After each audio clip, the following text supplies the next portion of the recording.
Hello friends, welcome to our channel crypto with Vishal. आज के video में बात करेंगे गाइस बिटकॉइन के बारे में। बिटकॉइन का प्राइस कल काफ़ी अच्छा मोमेंटम के साथ ऊपर गया, पर उसके बाद फिर से हमें एक रिजेक्शन देखने को मिला है। क्या हुआ जिस वजह से रिजेक्शन देखने को मिला, इस बारे में बात करेंगे। आज एक इंपॉर्टेंट डेटा आने वाला है यूएस की तरफ से, उस बारे में थोड़ा डिस्कस करेंगे।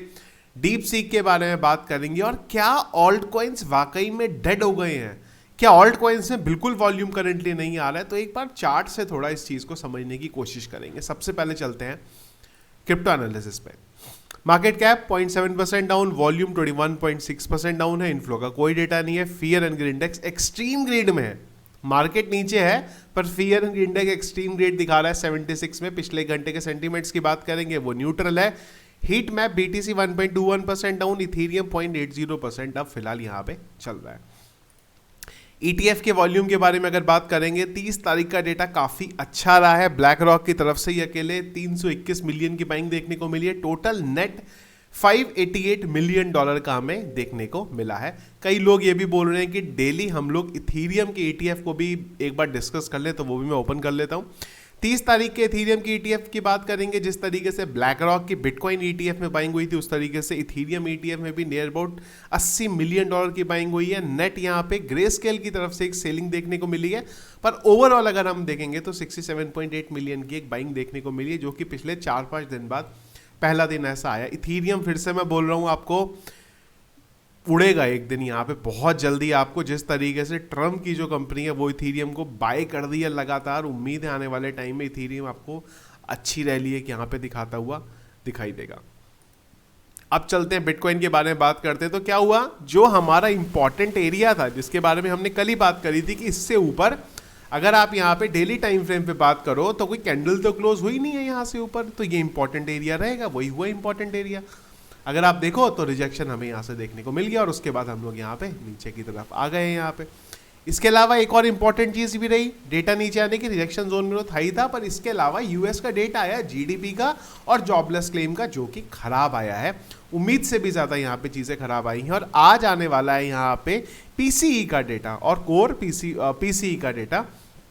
वो इंपॉर्टेंट रहेगा किस तरीके से आता है। अगर वो भी खराब रहे तो फिर बिटकॉइन यहाँ पे आपको जो 1,02,000 का लेवल है उसको टेस्ट करता हुआ दिखाई दे सकता है। और अगर वो डेटा अच्छे आए तो फिर से ये जो हमारा रेजिस्टेंस जोन को बिटकॉइन यहाँ पे फिर से टेस्ट करेगा। अगर सक्सेसफुली यहाँ पे वॉल्यूम अच्छा आया तो इसको फिर जो बिटकॉइन है यहाँ पे ब्रेकआउट कर सकता है। इसके अलावा बात करते हैं डीप सीक की तरफ से। भाई जिस तरीके से डीप सीक बना था, हाइप हुई थी इस चीज की, अब उसी से रिलेटेड अपडेट है। डीप सीक के मार्केट में आते ही 1 मिलियन सेंसिटिव रिकॉर्ड जो हैं वो इनके डेटा ब्रीच हुआ है यहाँ पे। अब जिस तरीके से बनाया, और चाइना के बारे में तो हम बात भी करते हैं कि चाइना का जो सामान है थोड़ा भरोसा कम कर सकते हो। 2 महीने के अंदर ना के बराबर पैसे में बहुत छोटी टीम के साथ इन्होंने वो कर दिया जो यहाँ पे ओपन एआई कर दिया, जो उन्होंने चैट जीपीटी बनाया था। एनवीडिया का शेयर उस चक्कर में गिरा, यूएस का स्टॉक मार्केट वहां पे क्रैश हुआ इस चक्कर में। वही डीप सीक पे अभी यहाँ पे एक मेजर हमें डेटा ब्रीच देखने को मिला है।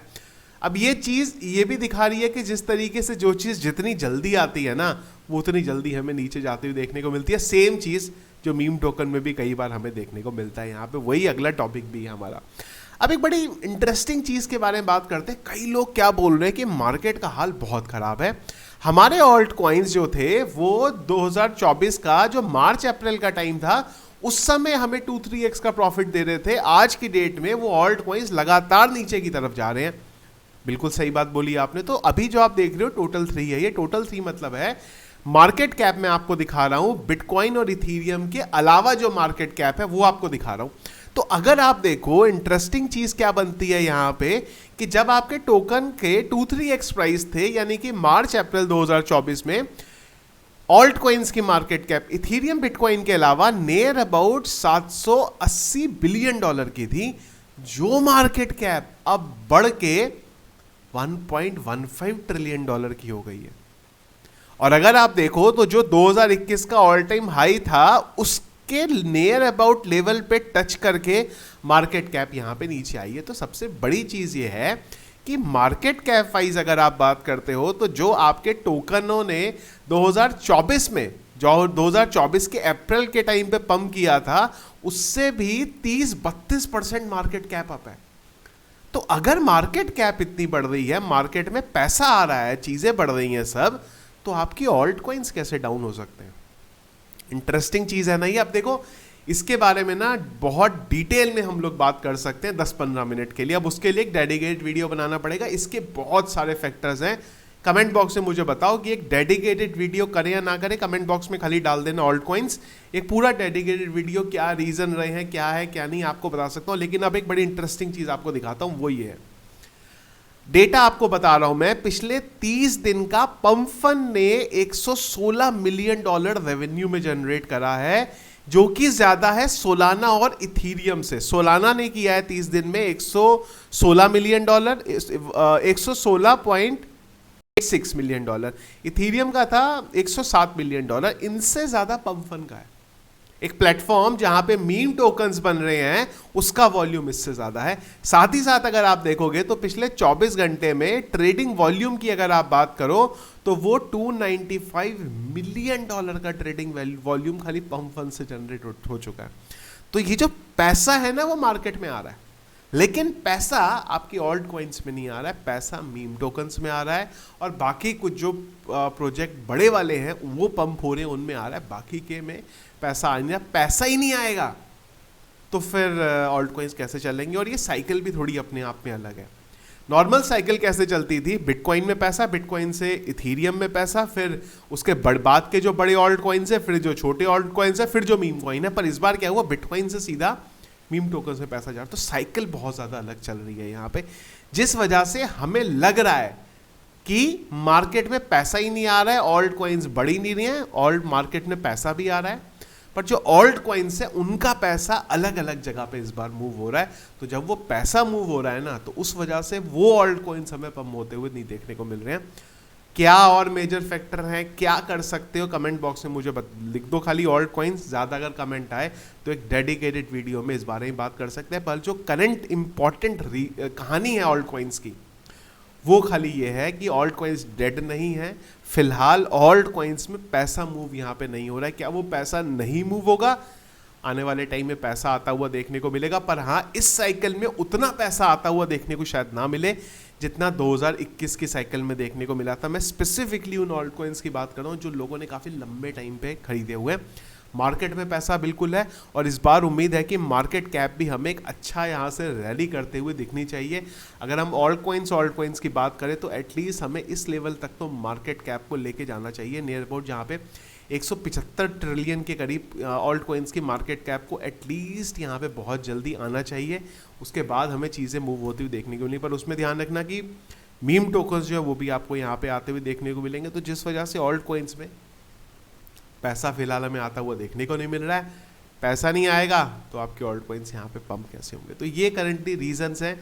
ऑल्ट कॉइन्स डेड नहीं है, सिर्फ करंटली वो पैसे के मूवमेंट की कहानी है। पर जैसे ही ट्रेंड हल्का फुल्का यहाँ पे इंडस्ट्री के अंदर चेंज होगा तो फिर से आपको ऑल्ट कॉइन्स जो है आप परफॉर्म करते हुए यहाँ पे देखने को मिलेंगे। बाकी चीज़ें डिटेल में हम लोग बात कर सकते थे किसी सेपरेट वीडियो में, वो आप मुझे यहाँ पे बता दीजिएगा। तो ये गाइस करंटली चीज़ें जो चल रही है क्रिप्टो करेंसी मार्केट में। कुछ और अगर दिन भर इंपॉर्टेंट अपडेट रहा उसको टेलीग्राम पे डिस्कस करेंगे। एक बड़ा अपडेट रह गया टेलीग्राम पे आने के बाद, याद आ गया मुझे। देखो कल मैंने टेलीग्राम पे इस चीज़ के बारे में डाल दिया था कि आप समझो क्या हो रहा है दुनिया में। हम बात कर रहे हैं कि यार हमारा प्राइस ऊपर नहीं जा रहा, ये नहीं हो रहा। बिटकॉइन भी तो देखो कहाँ पहुंच गया। अब आपने बिटकॉइन नहीं बाय करा इतनी बार बोलने पे, देखो मैंने 15,000 पे बिटकॉइन आपको बाय करने को बोला था, ये मैं नहीं बोलूंगा, मैंने नहीं बोला था। क्या $20,000 पे जब बिटकॉइन चल रहा था मैंने आपको बाय करने को बोला था? बिल्कुल नहीं बोला था, मैं एक्सेप्ट करूंगा। क्या मैंने $25,000 पे जब बिटकॉइन चल रहा था आपको बाय करने के बारे में बोला था? बिल्कुल नहीं बोला था। क्या $30,000 पे बिटकॉइन जब पहुंच गया था बाय करने के बारे में बोला था? बिल्कुल नहीं बोला था, मैं एक्सेप्ट करूंगा। पर जैसे ही वो 30-35,000 के डॉलर के नियर अबाउट गया, बहुत बार मैंने इस चीज़ के बारे में बोला कि बिटकॉइन को अपने पोर्टफोलियो में थोड़ा बहुत ज़रूर रखो। 30,000, 35,000, 40,000, 45, 50, 60, 70 हर जगह मैंने बोला है कि लंबे टाइम पे के लिए होल्ड कर दो, डेफिनेटली बिटकॉइन को बाय करके रखो। अब ये देखो कहाँ चीज़ें चल रही हैं। नॉर्वे का जो सेंट्रल बैंक है उसने ऑफिशियली इस चीज़ के बारे में बोला है कि माइक्रो स्ट्रेटेजी के $500 मिलियन के उनके पास शेयर हैं। माइक्रो स्ट्रेटेजी समझ रहे हो, ये कोई आईटी कंपनी नहीं रही है, अब ये बिटकॉइन की कंपनी रह गई है। और जो इसमें इन्वेस्ट कर रहा है ये वो जना है जो बिटकॉइन पे भरोसा कर रहा है। तो नॉर्वे सेंट्रल बैंक का मतलब हो गया कि नॉर्वे की हम कंट्री की बात कर रहे हैं, कंट्री की कंट्री आ रही है बिटकॉइन में इन्वेस्ट करने, जिस वजह से क्या हो रहा है कि बिटकॉइन के प्राइस में मूवमेंट हमें होता हुआ दिख रहा है। बिटकॉइन का प्राइस 1,05,000 4,000 पे पहुंच गया, पर ऑल्ट कॉइन्स आज भी वहीं के वहीं, क्योंकि उनमें पैसा करंटली इतना आ नहीं रहा है। अभी भी रिटेल आई नहीं है, रिटेल आएगी तो मूवमेंट आपको देखने को यहाँ पे जरूर मिलेगा। तो ये थी गाइस करंटली चीज़ें जो चल रही है क्रिप्टो करेंसी मार्केट में। टेलीग्राम को जरूर ज्वाइन करके रखो, लिंक वीडियो के डिस्क्रिप्शन में मिल जाएगा। जो भी डेटा आएगा जिसका मार्केट में इंपैक्ट पड़ सकता है, सबसे पहले आपको टेलीग्राम पे देखने को मिलेगा, तो उसके लिए ज़रूर इसका चैनल ज्वाइन कर लीजिएगा। Thank you friends.